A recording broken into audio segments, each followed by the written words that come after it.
Laos से आप मंत्रोच्चारण सुन रहे हैं। प्रधानमंत्री मोदी भी वहां सभी के साथ मंत्रोच्चारण करते हुए नजर आए। बेहद खूबसूरत तस्वीरें लाओस की धरती से इस वक्त आप देख रहे हैं। भारत के प्राइम मिनिस्टर तो उनको रेड कारपेट रिसेप्शन दिया गया है। एज यूजुअल रामायण जो है उसको जो अडाप्टेशन है वो एक नए तरीके से वहां पर पेश की गई उनके सामने। इंडिया इसको ऊपर लेके गया है, पाकिस्तान क्यों नहीं गया ऊपर, नेपाल क्यों नहीं ऊपर गया, जिम्बाब्वे क्यों नहीं गया, श्रीलंका क्यों नहीं गया। ठीक है, जिस मुल्क को इंडिया सपोर्ट करेगा वो इकोनॉमिकली ठीक है ऊपर जाएगा। भारत मोटा पैसा देके मालदीव से ना कुछ आइलैंड्स भारत ले ले 99 साल की लीज पे, 2, 4, 5 अरब डॉलर इनको कैश देना है, दो कहानी खत्म करो। मैं बता रहा हूं इनके आइलैंड्स ले लो आप। अगर आप पिछले 10 साल उठाकर देख लें तो जो बिजनेस है आसियान के साथ इंडिया का, आप देखिए बल्कि इस पूरे रीजन में आप इसका बिजनेस देख लीजिए इन सब का, वो तकरीबन डबल हो चुका है और ऑलमोस्ट मेरा ख्याल है 130 मिलियन डॉलर्स तक पहुंच चुका है। ये जो इन्होंने ढोंग रचाया है ड्यूरिंग इलेक्शन प्रोसेस, जब पूरा ये महीना चलते रहे तो उसके अंदर इन्होंने 15 से ज़ायद डिप्लोमेट्स को वहाँ पे बुला के श्रीनगर के अंदर उनको एक कॉर्डन ऑफ एरिया के अंदर बुला के दिखाया कि ये पोलिंग बूथ्स हैं और it is such a mockery. नमस्कार दोस्तों हमारे प्रधानमंत्री नरेंद्र मोदी जी इस वक्त लाओस में मौजूद है, जहां पर वे आसियान समिट को अटेंड करेंगे और इसके साथ साथ भारत का एक्ट ईस्ट पॉलिसी के 10 साल होने पर इसे भी सेलिब्रेट किया जाएगा लाओस में। लेकिन दोस्तों इससे पहले लाओस में प्रधानमंत्री मोदी जी का भव्य स्वागत किया गया और साथ में लाओस की जनता ने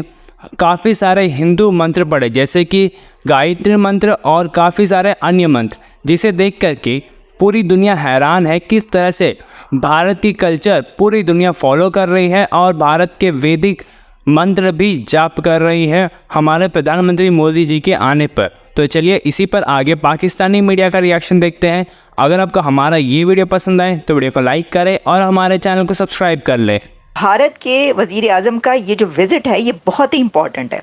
ऐसा लगता है ना कि देखिए आसियान समिट है तो ये तो कोई इतनी इम्पॉर्टेंट नहीं चलेगा, लेकिन आपको जब ये पता चलेगा, बल्कि आप बहुत ज़्यादा इसके बारे में हो सकता है जानते भी हों कि आसियान कितना इम्पॉर्टेंट है इंडिया के लिए, कितनी इमेंस इम्पॉर्टेंस देता है इंडिया आसियान से जो रिलेशंस हैं वो कायम रखने पर। अच्छा, इसके अंदर जब वो वहाँ पर पहुँचे हैं भारत के प्राइम मिनिस्टर तो उनको रेड कारपेट रिसेप्शन दिया गया है। एज़ यूजुअल बहुत ज़बरदस्त तरीके से उनको वेलकम किया गया और फिर वहाँ पर एक आप कह सकते हैं कि बुद्धिस्ट जो तरीक़ाकार है रामायण जो है उसको जो अडाप्टेशन है वो एक नए तरीके से वहाँ पर पेश की गई उनके सामने। क्योंकि देखें ये बात आप याद रखिए कि भारत जहाँ भी जाता है ना उसके कहीं ना कहीं से जो कल्चरल टाइज़ हैं वो निकल आती हैं और ये तो आपको पता ही है, ये जो कल्चरल वैल्यूज़ हैं वो तो बहुत सिमिलर भी हैं और उनके जो लिटरेचर है और बहुत कुछ इसमें सिमिलैरिटीज़ पाई जाती हैं। तो इस तरीके से वो डायस्पोरा से भी जो वहाँ पर मिले तो काफ़ी इसके अंदर कल्चर और हिस्ट्री जो है उसके ऊपर काफ़ी मैं देख रही थी कि देखने को मिली चीज़ें। रामायण के ऊपर जो है वो भी पता चला कि कैसे नए तरीके से उनके सामने पेश किया गया। अच्छा, अब इसके अंदर जो है वो देखिए वैसे तो ये 2 डे विज़िट है, लेकिन ये कहा जा रहा है कि दैट विल बी एक ऐसा ये विज़िट होगा जिसके अंदर ये देखा जाएगा कि अगले जो फ्यूचर है यानी नेक्स्ट फ्यू इयर्स कैसे रिलेशंस इंडिया बनाएगा जो आसियान कंट्रीज़ हैं उनके साथ। अब आपको ये तो पता ही होगा कि जो आसियान कंट्रीज़ हैं उसमें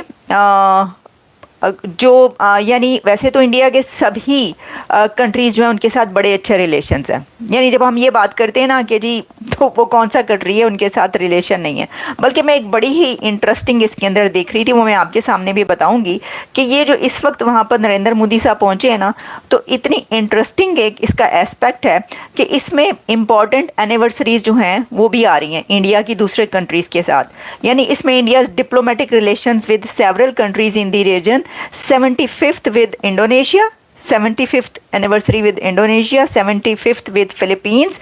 60th with Singapore and 40th with Brunei। मकबूजा जम्मू कश्मीर में तवील अरसे के बाद बंदूकों के साए में होने वाले इंतखाबात इलेक्शन में नरेंद्र मोदी का श्रीनगर में जलसा काम आया और ना ही हल्का बंदियों में हेरा फेरी से कोई मदद मिली। बीजेपी के दावों और वादों और सब्ज़बागों से कश्मीरी बहले और ना ही हुकूमती मशीनरी की चालबाजियों ने कोई रंग जमाया। मकबूजा जम्मू कश्मीर में होने वाले रियासती इलेक्शन में शर्मनाक और इबरतनाक शिकस्त ने मोदी जी के चेहरे का रंग उड़ा दिया। इंतहा पसंद मोदी जी इलेक्शन से पहले सीने पर हाथ मारकर दावे कर रहे थे कि इस बार कश्मीर का वजीर आला मस्जिद वाला नहीं बल्कि मंदिर वाला होगा, लेकिन कश्मीरी अवाम ने बीजेपी को उनके इरादों के साथ डल झील में गौते दिए और फिर दिल्ली की बस का टिकट करवाकर निकाल बाहर किया। मकबूजा कश्मीर में मोदी एंड कंपनी को एक सीट भी नहीं मिली और कश्मीरियों ने साफ साफ ठेंगा दिखा दिया। जबकि हिंदू अक्सरियती इलाके जम्मू में भी बीजेपी सिर्फ 29 नशिस्तें ले सकी और इनमें भी कोई एक सीट ऐसी नहीं जो मुसलमानों के अक्सरियती इलाके से हो। यानी जहां जहां कश्मीरी मुसलमानों को मौका मिला उन्होंने बीजेपी एंड कंपनी की चित्रोल करने में कोई कसर नहीं छोड़ी। नताइज के मुताबिक मकबूजा वादी में नेशनल कॉन्फ्रेंस 42 नशिस्तों के साथ सबसे बड़ी जमात बनकर सामने आई है, जबकि इसकी इत्तेहादी कांग्रेस ने भी 6 नशिस्तें जीती हैं और इस तरह 90 सीटों की जम्मू कश्मीर असम्बली में नेशनल कॉन्फ्रेंस और कांग्रेस के इत्तेहाद को वाज़े अक्सरियत हासिल है। अतः नताइज से हटकर इस इलेक्शन की सबसे खास बात कांग्रेस की जानिब से मकबूजा कश्मीर की खुसूसी हैसियत की बहाली का नारा था, जिसे बीजेपी ने दस्तूरी दहशतगर्दी से ख़त्म करके मकबूजा जम्मू कश्मीर को हिंदुस्तान में जम कर दिया था। इस बयानिए के लिए ये इलेक्शन रेफरेंडम था जिसमें मोदी जी के बयानिए का मीनार ज़मी बोस हो चुका है। अच्छा, कश्मीरियों ने मोदी जी को ऐसा जख्म लगाया है कि हरियाणा में कांग्रेस से जीत का मज़ा भी किरकिरा हो गया। अब देखना यह है कि मकबूजा कश्मीर में इलेक्शन के इन नताइज के बाद कांग्रेस और नेशनल कॉन्फ्रेंस 370 की बहाली के लिए आखिर क्या इकदामात उठाते हैं और बीजेपी की शिकस्त से तहरीक हुर्रियत पर आखिर क्या असरात मुरतब होंगे। इस सारी सूरत हाल पर बात करने के लिए मेरे साथ मौजूद हैं भारतीय जेल में असीर हुर्रियत रहनुमा यासिन मलिक साहब की अहलिया मिशाल मलिक साहिबा। बहुत शुक्रिया मिशाल ज्वाइन करने के लिए, वक्त देने के लिए। मिशाल, मोदी जी का जो दावा है वो तो धरे का धरा रह गया। वो तो बड़े बड़े दावे कर रहे थे कि इस बार जो वज़ीर आला होगा वो मस्जिद वाला नहीं मंदिर वाला होगा, लेकिन कश्मीरियों ने नाको चने चबवा दिए। बेसिकली इंडियन स्टेट जो है इतने डेकेड से जो उन्होंने अपनी ऑक्यूपेशन बढ़ाते रहे और अब उनकी इंडियन स्टेट ने बीजेपी और आरएसएस के थ्रू वहाँ पे जो एक फॉर्मुलेट किया आर्टिकल 370 की एब्रोगेशन और 35A के बाद, वो ये था कि वहाँ पे अब तो 10 लाख इंडियन आर्मी है, अब हम लोगों ने अपने लाखों की तादाद में इंडियंस को वहाँ पे सेटल करना है और जब सेटल करना है तो उसके बाद हमने वहाँ इलेक्शंस कराने और इलेक्शंस के बाद फिर हमने प्लेबिसिट की तरफ जाना है। तो सबसे जो बड़ी इंपॉर्टेंट बात है कि इन्होंने अपना जो स्टेटस को है इंडियन स्टेट की मैं बात करी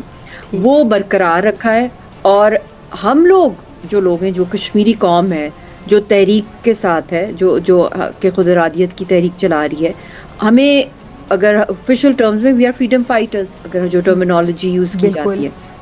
वो एक फ्रीडम फाइटर जो कि जिसके ऊपर एक एलियन ऑक्यूपेशन है, वहाँ पे हमें कहा जाता है कि जो हम स्टेटस को चैलेंज कर रहे हैं। तो ये स्टेटस को की पॉलिटिक्स इनकी चल रही है और इसके अंदर इन्होंने अब फेसेस बदल दिए हैं